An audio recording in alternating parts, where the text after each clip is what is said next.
Viking ding dong, ding dong, boy,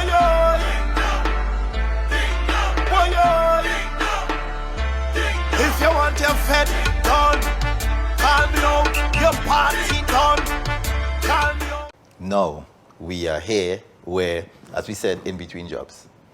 What is the next move? There's a statement. I didn't see it. I just saw it on social media floating around where you said you will show the Prime Minister how to be a Prime Minister.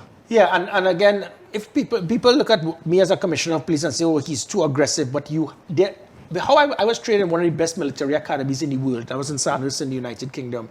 And many persons in that academy, inclusive of Queen Elizabeth's children and persons throughout the world, different parts of the Commonwealth, they go back to their home country. Sometimes they lead armies, they lead the military, they become presidents or prime ministers because it will train you how to lead. Mm. And what I do understand, one of the things you have to do is to serve to lead. You have to understand how to serve people, how you're willing to put out.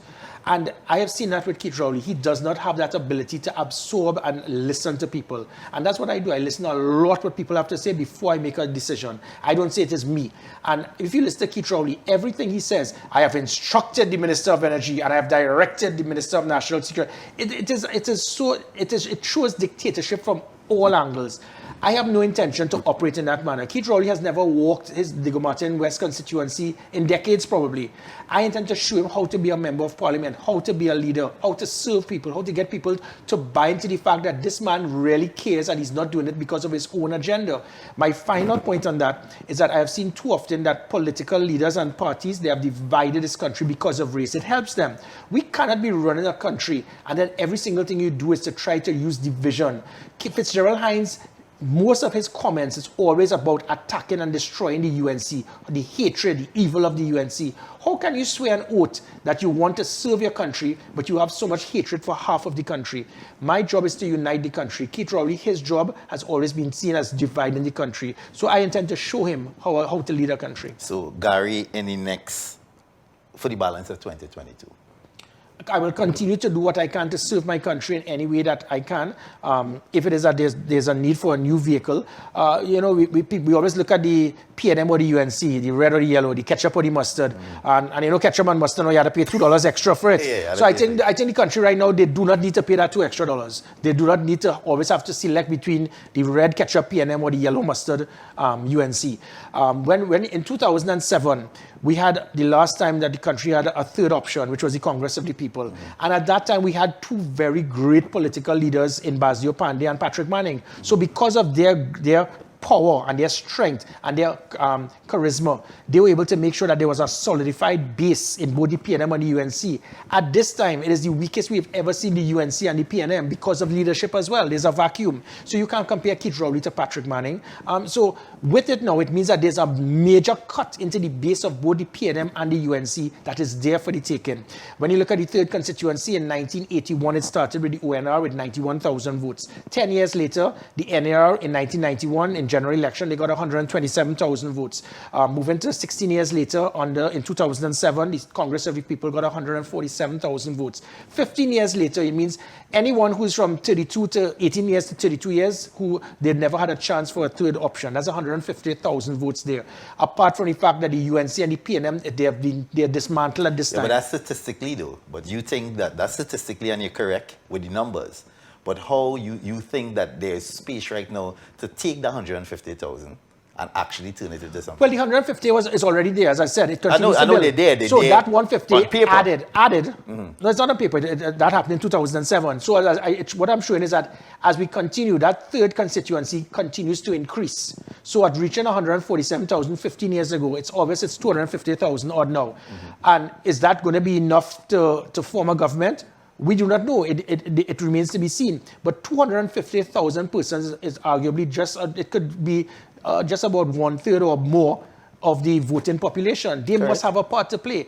And our job is to ensure that we get in government to reduce the powers of a government. You cannot have a government that will have that type of dictatorship that will handpick a Speaker of the House, President of the Senate. So what you're saying is that I'm hearing the little sprinkles of it. That is where Gary's heading. I will head where the public and the country would want me to go. Obviously, there would be critics. There would be persons who would not want it, would not be pleased. And again, most of the time they do it because they live the life of a PNM till a dead or born at UNC and I've got dead at UNC. That is your right. But if you feel that is going to help you, the people, the strange enough, for the people who get on like that, those in the hierarchy in the ketchup and mustard palace, they do not care or even know about them. But they spend so much time on social media cursing and destroying the other persons on the other side. You don't understand that back at the ranch, when there's a T20 cricket match in the Oval, or a World Cup game, or a cocktail reception, the red and yellow put that color aside by the table, and they sit down and they all talk and they knock cocktail and lime. And then while we down back at the ranch, the grassroots persons, they are fighting and killing each other.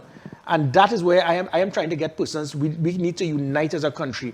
And if it is that third party does not have the capability, so be it. But you cannot be selecting persons because of your hatred for the other ethnic composition party. That can't be the way to run a country or to lead. So, as you on this, as we say, between jobs, what outside of TikTok, because I see a TikToking these days. Yeah, what is Gary doing on your downtime right now to I should say recalibrate? Well, meeting constantly with persons. I mean, it is just as busy as when I was commissioner of police. I mean, yesterday alone, I was on 8 interviews. I was live on CNC3, TV6, Synergy, M&Etv.